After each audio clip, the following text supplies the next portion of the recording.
Welcome to Behavioral Health Today, a podcast brought to you by the Triad Network. This podcast is designed to share trending topics occurring within the world and our communities and bring them a behavioral and mental health perspective. What if there's an opportunity for you to touch within yourself what truly matters, to experience an authentic awakening through self-inquiry, to move beyond all cultural and spiritual overlays and simply rest into what remains?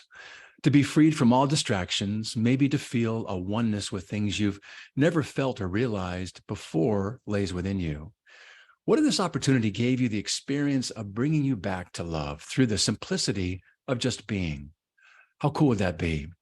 I'm your host, Dr. Graham Taylor. My guest today is Scott Berman, owner of Sky Cave Retreats, the first darkness retreat in the United States, provides folks with these very experiences. Scott is a darkness therapy pioneer, and for almost a decade, Scott retreated in complete solitude into the remote wilderness of Mount Shasta, California, and Southern Baja, Mexico. From Scott's experience, a deep desire was born to create a sanctuary for other sincere self-initiating practitioners. Scott completed his first darkness retreat in 2012 and has spent over 70 days in multiple darkness retreats. Over the last few years, he has supported hundreds of people in their dark retreats and has been pioneering the darkness therapy movement at his center in Ashland, Oregon.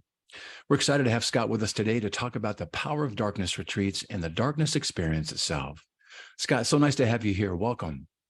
Thanks. Thanks for having me. Great to have you. So darkness and total silence. I think most want to avoid these things, and some are even afraid of them. And most things we do in life involve both sight and sounds, typically being constantly for hours each day overstimulated by both. And you provide folks with an opportunity to shut out both. And this is an interesting process. What led you to your interest in pursuing your own solitude that later led to making it possible for folks to have these transformative experiences through your Sky Cave retreats? Yeah. In 2002, 2003, I had a kind of a disillusionment experience that lasted for quite some years where there was a breakup with a girlfriend, and for a period of time, that was all that I thought I really wanted, that mattered, was having a girlfriend. I had one. She went abroad, we broke up, and then like the pain of that really broke me in a way where I didn't want anything else from the world.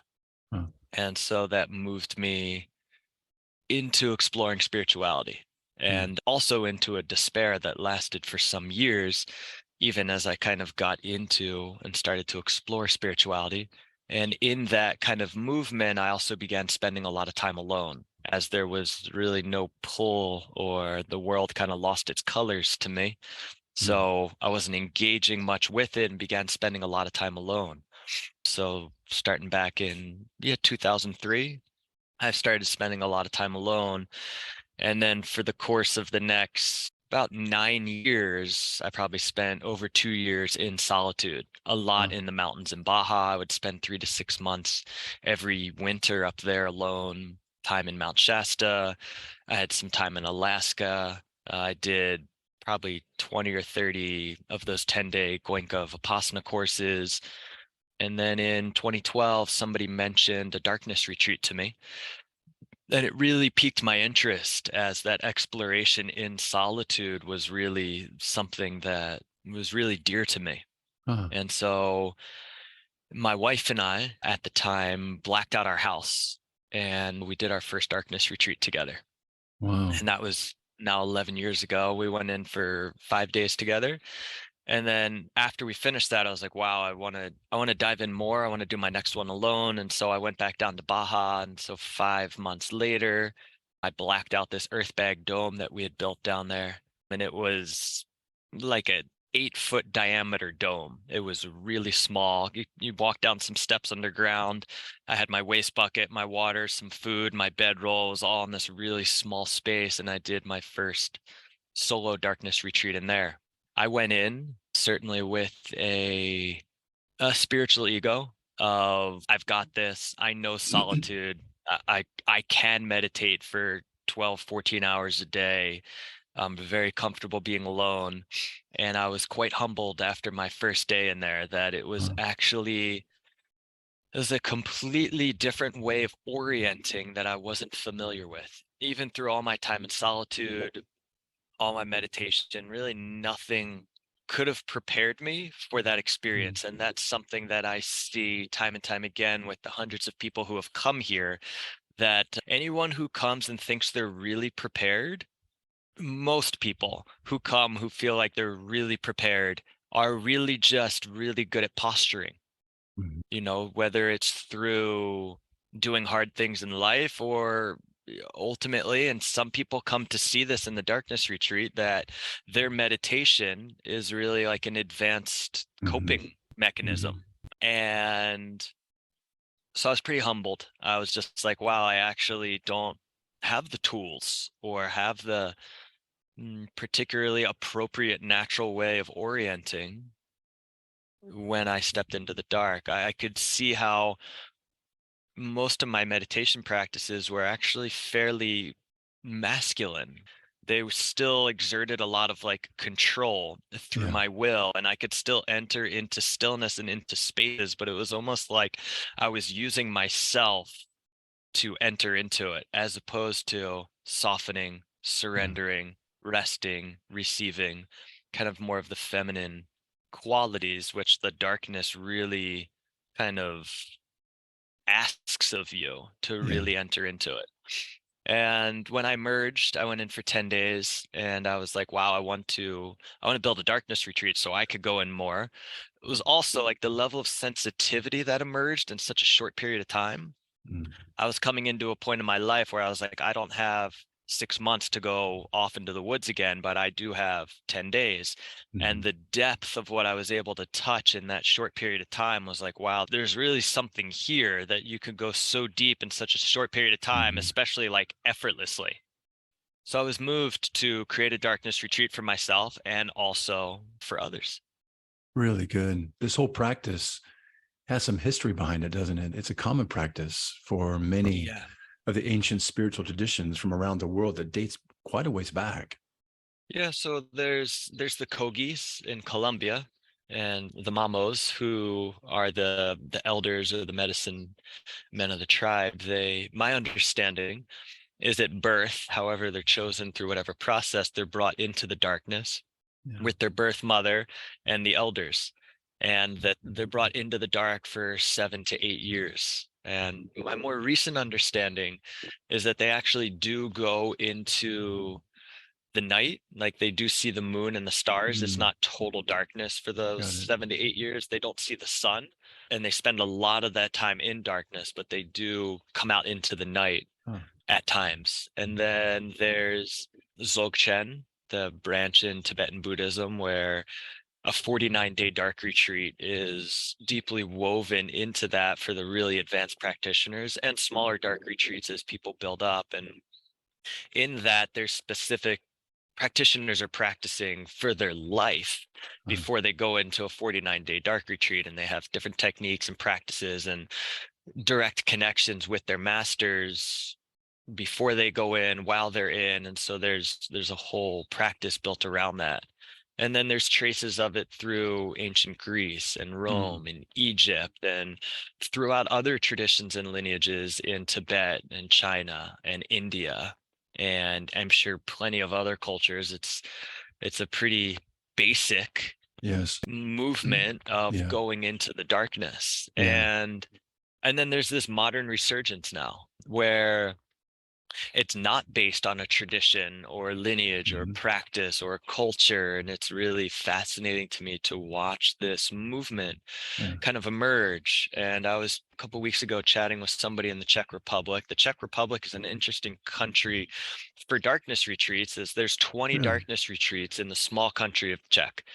And I was talking to him and he said just about half the population knows what a darkness retreat is because somebody they know have done it. It's a Is small that right? population and there's so many darkness retreats, and they even have one on the grounds of a hospital Do they where really? these people have access to a psychotherapist and Huh. people who are just a general therapist who they're supporting them. And so it's Mm. really becoming more and more woven into their culture as darkness therapy. And I was asking him about the modern history because I was under the impression that it was Mantak Chia that kind of really brought this to the masses in another level. So Mantak Chia is a Qigong master in Thailand, and he has a darkness retreat center there. It's done differently than how we do it. They're group dark retreats. So he goes in there and there's instructions and there's teaching. So kind of more based on some of the ancient traditions of where there is a teacher and there is a teaching and there's practices that you're being walked through with your teacher. I was under the impression that he kind of repopularized this kind of modern resurgence, but apparently in the 60s, there was a study in British Columbia and Canada that they called it wasn't darkness retreat or therapy. It was something, it was like a sensory deprivation Mm-hmm. kind of Right. study where they'd bring people into the dark. And they collected a lot of data, did a lot of research. That went on for about 30 to 40 years. And the guy in the check was saying that was really the basis for Oh, some of these other countries to adopt it, where they were seeing how much it was moving people, relieving anxiety, how it was good for depression and all these yeah. different things and markers that they were finding. And Mantak Chia really perhaps brought it into the foreground for the kind of modern spiritual new age movement Yeah. and kind of popularized it there. But for like general therapy, that was kind of back in the 60s through the 70s and 80s, and then other countries adopting it because they were seeing the benefits Well, that's from quite it. a rich history. That's really a rich history, isn't it? And various, various ways that it's being done. Let's talk a little bit about how you do it, up there. Paint a Yeah. picture for our Yeah. listeners of what your retreat caves look like, maybe the duration, what one goes into. I'm going to talk about the transcendent experience separately in just a moment, but paint a picture of what someone could Hmm. see about, entering into and what they experience in there and the number of days, the hours, et cetera, and the process. Yeah, sure. So typically somebody arrives in the afternoon and they have the rest of the day to settle in and acclimate themselves to the space, to slowing down. We're out here in the wilderness, so that's a big step for most people who come from cities or busy lives. And then they tend to go into the dark that night and then emerge the next day. So it's like that first full 24 hours of arriving is just to settle in, to slow Oh, down, to take time to really not just go from 100 to 0 in yeah, terms of like our pace. right. And so that next day, it's kind of self-guided. Some people come out in the morning, some people may come out in the afternoon. They come out, they maybe go for a walk, they sit outside.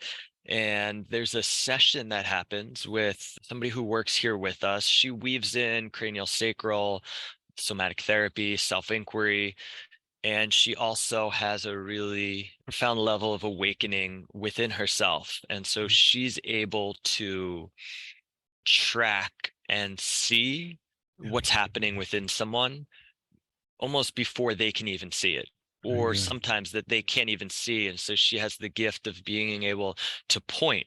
Yeah, And at that moment, people can begin to see on their own and start to walk through doors that they didn't have access to, weren't comfortable going through, weren't yeah, even able to see, which kind of begins the process of yeah. opening their subconscious, She's kind of which priming what's the what pump happens there. in the dark. Yeah, yeah, Yeah, and so people begin to see things within themselves that they didn't normally see and have the support of being with that and going into that. And that, yeah, it's priming the pump of what ultimately happens when they enter it. And so really that good. night, their second night here, they enter fully into the darkness. And most people go in for 3 to 4 full days. Yeah, And then they emerge in the morning. And I bring them out into the light. I sit with them for an hour, 2 hours, whatever is appropriate as they kind of unpack their yeah, experience and reflect on it. Then they have another session with Adrian and to again like unpack and to settle deeper into kind of the realizations that they touched, like really what is and was the most deep and direct knowing yeah, that you had. And that's really where one goes and deeper into that. And they have that session with Adrian. And then they also have the rest of the day to integrate, to go for a walk, go in the sauna, jump in the cold creek, whatever it may be, spend one more night in the space, and then they leave the next morning. So the spaces are like a 3,000 square foot room.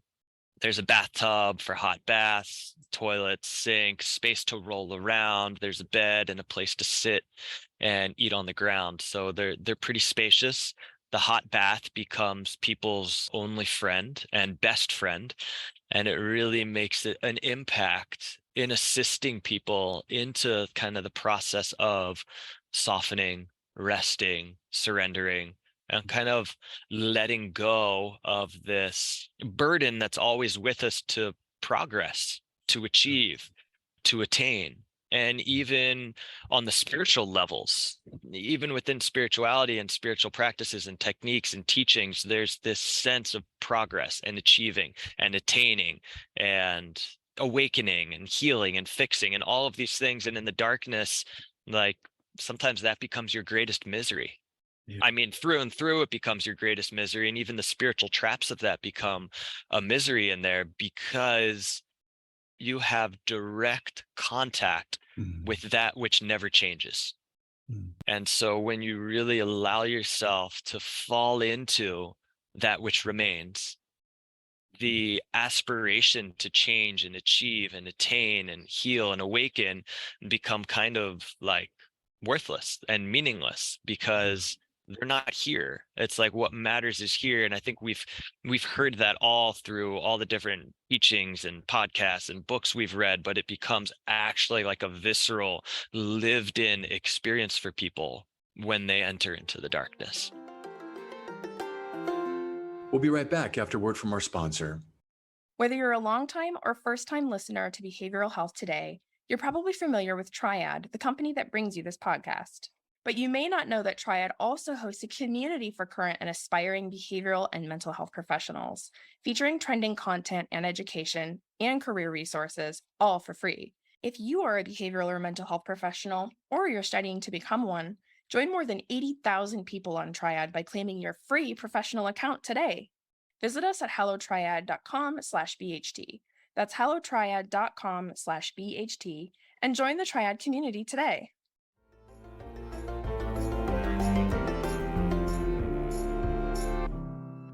That's really the transcendent part. It sounds like you're encouraging that just the process itself is a softening, resting, surrendering process. And I would imagine a lot opens up. You're talking about how masks get let go of. And we were talking before the show, our executive director here, Peter, and I, about, he was saying how things get shaved off, the influences of society, and you just have yourself. And when those things are shaved off, when those things are kind of almost deconstructed and let go, and you rest into these places, what are you seeing and hearing from folks in terms of what their increased awareness allows, or things that maybe were avoided before through the busyness of life, or maybe the secondary unconscious and how we stay busy and distracted, all in ways to cope, or maybe even, like you said, meditation. It's a sexy way to manage things, but it's just another way to cope and to put maybe things aside. This process allows something very different. In fact, in teeing this question up with you, I was listening to one of the videos, and to the listeners right now, you guys got to go on this guy's site. This site is phenomenal. One, it's absolutely beautiful, and the way you organize things around is just absolutely elegant.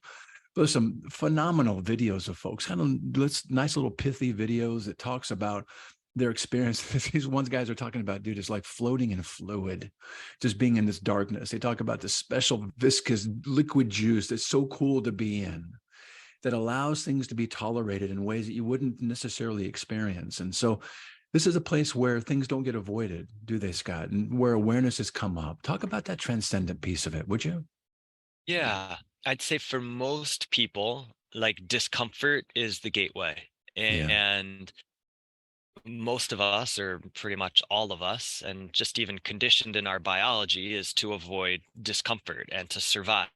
And so now in our kind of modern tech hyperspeed lives, it's really easy to engage your attention in something and distract. And so it's like before people are almost even aware that they're uncomfortable, they're picking up their phone, That's they're right. watching a movie, they're watching a show, and then even wholesome things that then get like kind of righteously bypassed is they're going for a walk, they're juicing, they're doing yoga, meditating, whatever it may be, even wholesome activities.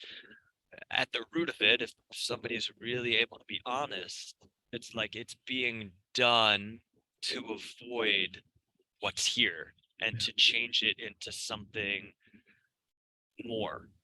Yeah. And you don't have that in the darkness. You lose a lot of it. People definitely come up with lots of ways to cope and numb and insulate in the dark, but like 95% of what you normally have is gone.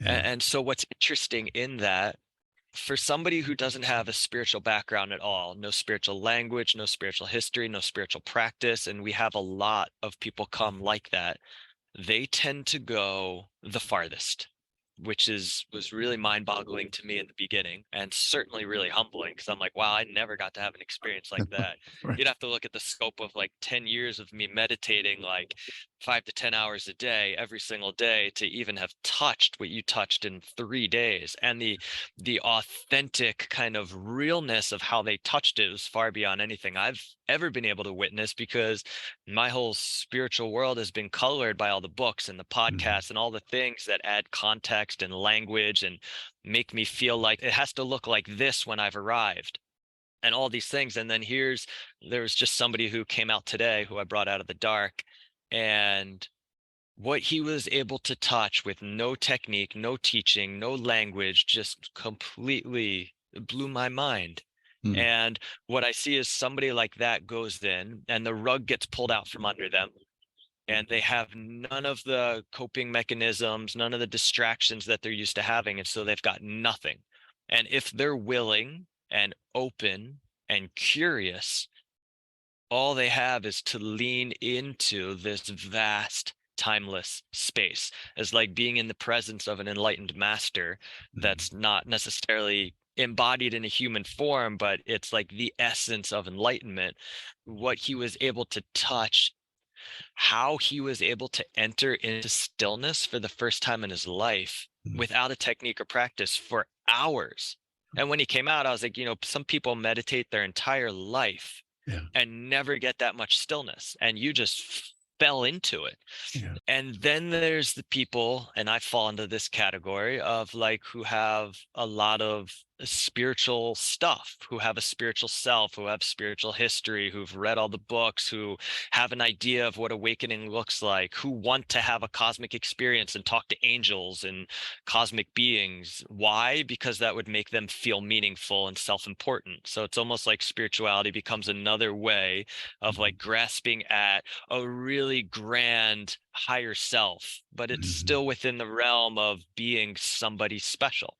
And like this guy who came out, that wasn't like a desire that had really been rolled around in him. So being like an important spiritual person was like an aside. Having cool spiritual experiences wasn't even of interest to him. And so he fell all the way through that, and really was able to move through the veils and go beyond what he was. I mean, he even said, which doesn't sound that weighty because we've heard it, but he was like, it was almost like I had to lose myself to find myself. Yeah. And coming from maybe a spiritual person, I'll just be like, you just read that in a book or something. But like afterwards, he shared all this. I was like, you realize that like that's like an age-old spiritual thing that's said all the time. And he's like, I've never heard that before. Oh. Like that was like a direct experience from himself that he touched. And so what happens then when the spiritual people come in is the rug gets pulled out from under them. They don't have all these distractions and things, but what they do now have is all the concepts of who they are and what spirituality looks like and how it's supposed to be. And so they have another hurdle to overcome. And then they have all these techniques and subtle posturings of ways to avoid the discomfort and ways to kind of manage and control the space. And I heavily fall into this category. Darkness Retreat has definitely helped me see it more and allow it to unwind more. And it's like, wow, I feel almost at a disadvantage, even with my 15 years of solitude and meditation practice, to these people who come and just fall into this space and enter into it just fully.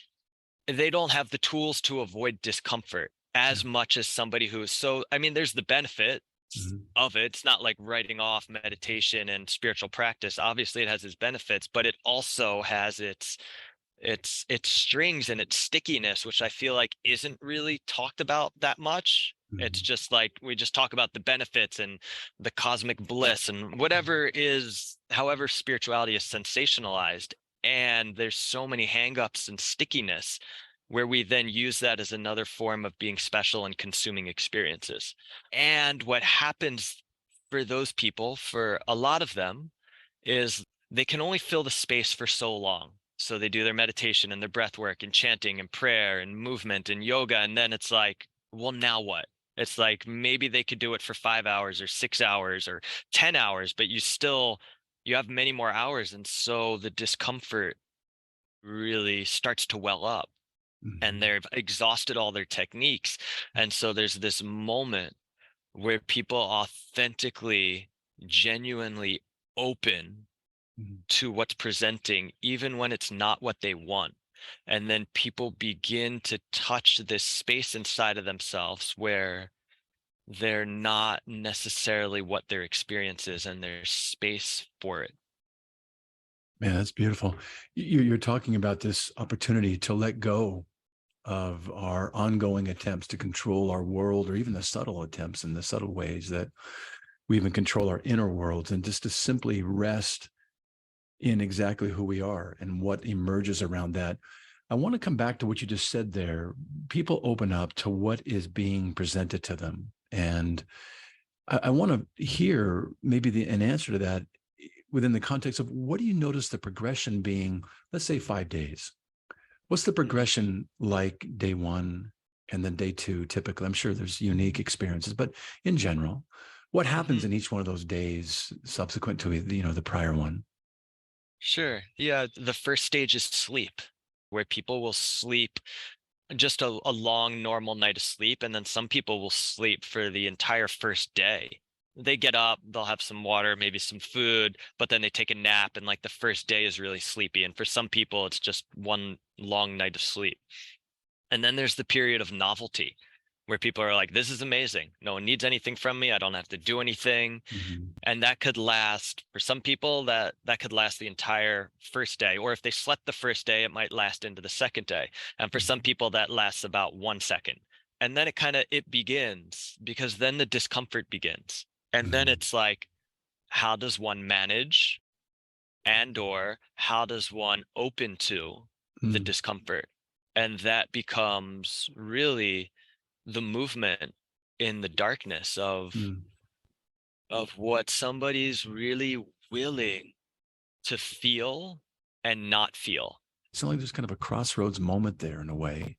Totally. And that crossroads it comes throughout the entire experience. I mean, there's an initial diving in, and then there's waves where somebody like they lean into it and they settle and they open into this spaciousness. And then another wave comes, and like the subconscious opens up, more stuff comes into their field. And it's when someone's really willing to include and soften and not try to change or fix. And there's this point for some people where they're really able to touch that what they are has nothing to do with who they are. Like they connect with a space, and the darkness really brings them into it, because the darkness is this constant, spacious, soft, all-inclusive presence. And when they really allow themselves to open to that, it doesn't matter what fills the space. But in our daily life, all that matters is what's filling the space. And in our quote unquote spiritual life, all that matters is our spiritual experiences or whatever we're doing. Like, so it's all about what's filling the space. But in the darkness, the only thing that really gets you through and that really brings you beyond is when you are referencing the space and not necessarily what's filling it for your sense of self. And it's not like a dissociating, like you're including and feeling all of it. And it's like, and like the and keeps expanding, where there's more and more filling the space while you're simultaneously aware of and rested as the space. The darkness brings you into that. And I think one thing that is unique in how we hold it And in just what happens in there is there's no teacher and there's no teaching. There's support, there's some guidance, there's some questions, but like ultimately there's no teacher or teaching.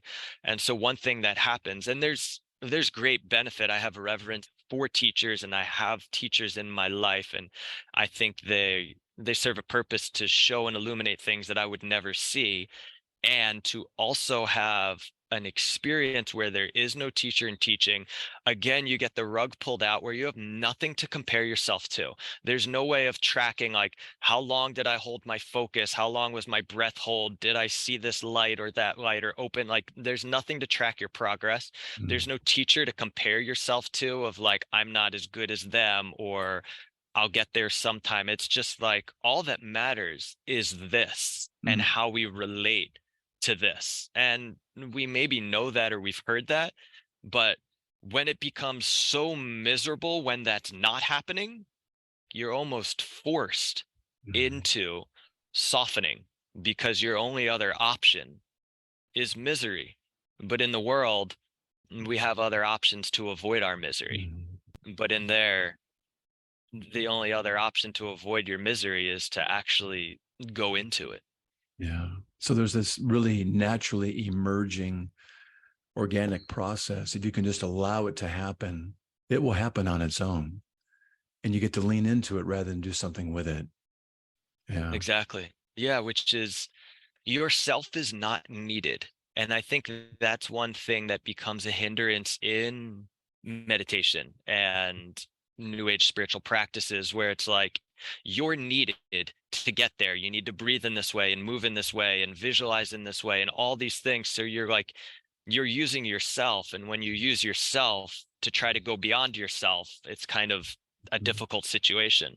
But in the darkness, like, you're suspended in like the enlightened state, so to speak. All you need to do is stop doing, Yeah. and you're there. And it's Meister Eckhart, who was like a Christian mystic. He used to say, the soul grows not by addition but by subtraction. And here we are with a practice where it's not about doing or creating or manifesting or like adding spiritual experiences. It's about taking it all away, because our natural state is awake, is whole, is complete, is however we want to qualify it. So if we just remove everything, all that remains is just the heart of what matters. Yeah. Scott, the folks that come to see you, what do you find is the appeal to them about this solitude, discovery, and what types of folks are coming to experience this time with you?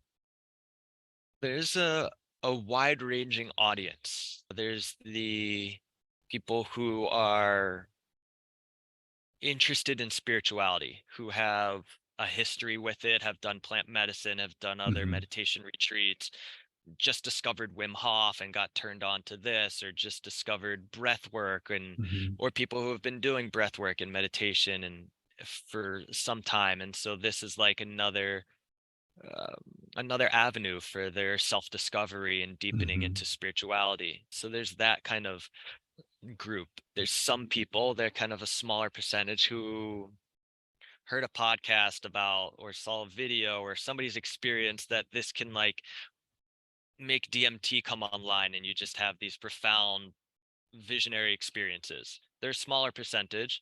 They tend to be very disappointed. And that disappointment brings them beyond, because the misery of that is so big that they let go and they finally just surrender and fall into.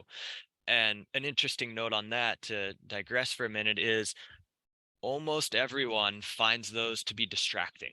And it's not the thing that they talk about. Like that the lights and the stuff that comes online is actually, they find to be distracting, which I've always found to be interesting, because it seems like the sensationalism that maybe draws people, but most people find it to actually just be like annoying, because that's not the thing that really is filling them, these experiences that come and go. And then there's a smaller percentage of really advanced, sincere, long-time meditators who are looking to really deepen their practice and are already familiar with just simply abiding in essence. They're familiar with the movement of just simply softening, being, and abiding as what they are. That's maybe like 2 or 3% of the people who come, but it stands out now because somebody was just here, left a few days ago, who was a long time meditator. And there's people who have zero meditation experience, who are completely new, and just something about it called them. They're Yeah. just like, I'm just curious. I mean, we've had people come and they're like, I don't even like meditation. And in the beginning, when people started coming like that, I was a little concerned, like, I don't know how this is going to be for you. Right. But it was amazing to witness the transformation that they had and how it moved them. Like, what stands out, another digression in the story, and that is, there was the first woman to come who was like that, who was like, I don't even like meditation. And I was like, uh-oh.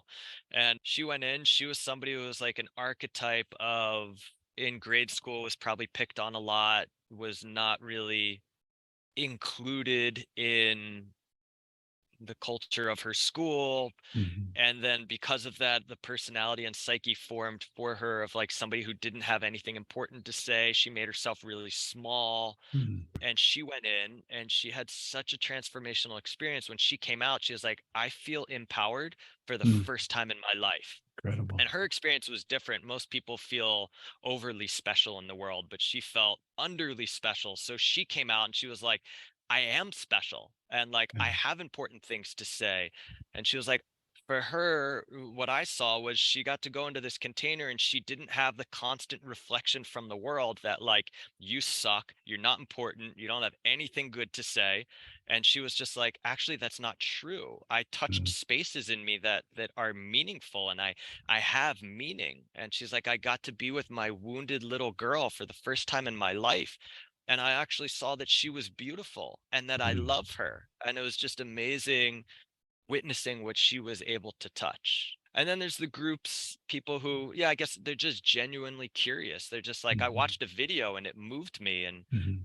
I'm not necessarily a meditator. I've never done plant medicine. And so there's just this whole range. There was somebody who came a few weeks ago, and then somebody who wrote a couple days ago, who were just like, I want to be a better husband. I want to be a Mm. better dad. I've never done therapy. I've never done anything, but I don't know, for some reason, this is interesting to me. And then Yeah. other people who are like, I heard this and it sounded scary. And because it sounded scary, it's just like, Right. I wanted to do it I want to because, do it. like, to me, that meant that there was something there. And like, I'm willing Yeah. to go there without expectations of like having some kind of experience. I'm just genuinely curious. And it's really the people who are genuinely curious who, I'd say, who have an easier time of really almost slipping into that, the spaciousness, because there's not so much posturing or trying or wanting it to be a certain way. There's just a willingness to see things exactly as they are. That's really good. And as you're looking at the future of the Sky Cave retreat, Scott, what's next for you? Any plans? And Yeah, we are in the process of expanding, kind of the slow process. We have permits on our neighboring land to build 7 more caves, 4,000 square foot lodge, and some common dark spaces. Mm. We're waiting for a few more pieces to come together before we start building, but that's kind of the movement that's unfolding. And there's this balance of keeping the intimacy and the Mhm. integrity, as it's more than just like putting someone in the dark. There is like the intimacy with the people who are here, with the people who are holding it.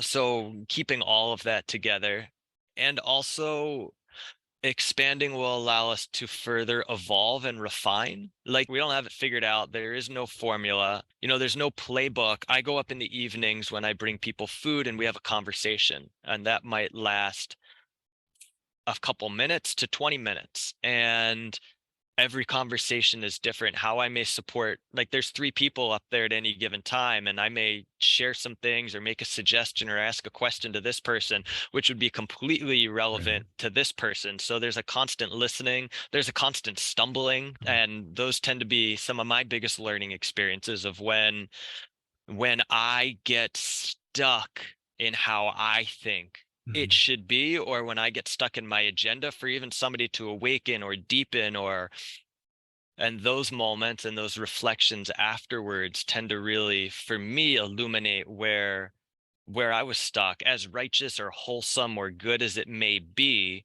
any point where I really stop listening and just follow them becomes a point where it's like I've overlaid. And it happens. I mean, we're humans, so we're constantly overlaying what we know, and doing my best to just soften and listen and not necessarily feel like this would be better than that. And so just because the experience in the dark is like, the more someone just allows and includes all of it, the more space they open up to. And Really so good. the expansion will provide more space for us to evolve and expand. There's the desire to make this applicable to as many people as possible. And for some people, going into the darkness in solitude for 3 to 4 days is not going to be the most supportive thing. And so we do have some people come who they go in for 12 hours, 24 hours, and then they come out and they maybe have a session, or they go for a walk, or we have a little chat, and then they go back in. And so really playing with and Yeah. evolving that, so that we're constantly meeting people where they're at and seeing what's working, what's not working. It's really like, it's constantly evolving and changing, and really remaining humble and open and not knowing. Like, we have no idea what we're doing. It's working, it works, Yeah. and there's always more. And there's always more. Well, I would love, this has been a fascinating time with you, Scott. I would love our listeners to learn how to learn more about you and your Sky Cave retreats. Give us some resources, would you? Yeah, sure. So our website, skycaveretreats.com, our Instagram at Sky Cave Retreats. And on our Instagram, we share a snippet, a reel, pretty much every day of somebody's exit interview and sharing. And it's amazing for me to witness like this profound lived in wisdom where somebody's not trying to be special. They're not trying to say interesting. They're not trying to they're hardly even trying to they're just trying to convey what they touched and make Yes. sense of it, because it was so far beyond anything they've ever known before. Also YouTube, we share some of them to YouTube, and so you could Really find good. similar information, the reels, the videos, the experiences from all these people that come from all different walks of life, have language that is unusual, because for me, that's what sometimes moves me the most. I just brought someone out of the dark and I get no spiritual language at all. I mean, he had one point where he was just like, it was weird. I entered this space where I was nothing and everything. And I knew that he didn't have any spiritual language. He's never heard that before as a saying. So he wasn't saying something that he heard and he thought it would be mean. And it was just afterwards, again, I was like, that's like a thing. Being everything and nothing is this authentic high spiritual state. And he's like, really? So it's just amazing. It's so humbling to be in the presence of what feels just like these enlightened beings when they emerge, and that they're just so lived in this spaciousness and presence of inclusion and softness. As I've watched those exit interviews, and I've watched a number of them on your site and on Instagram as well, that word humbleness and a sense of being awed by what they went through is really quite a beautiful thing to watch and listen to and have them share. And I really appreciate you sharing with us today and joining us today, and all you're sharing about this transformative experiences that people have had and that are available to those that are interested in joining. And I hope those listeners that are interested will follow up. And I've so appreciated our time together today. Thank you for being with us, Scott. Yeah. Thanks, Graham. Thanks for having me. Been great to have you. I also want to thank you, our listeners, for dropping by and joining Scott and me today. It's always great to have you with us. Regarding our episode today, I want to remind you that it and its resources and all of our other episodes can be found on our webpage at triadhq.com/BHT. Thanks again for being with us on the show, and we'll look forward to having you back with us next time on Behavioral Health Today. We appreciate all the support from our community, and if you like our show, one of the best ways you can support it is by giving us a 5-star rating and leaving a review. Behavioral Health Today is a podcast part of the Tribe Network, all rights reserved.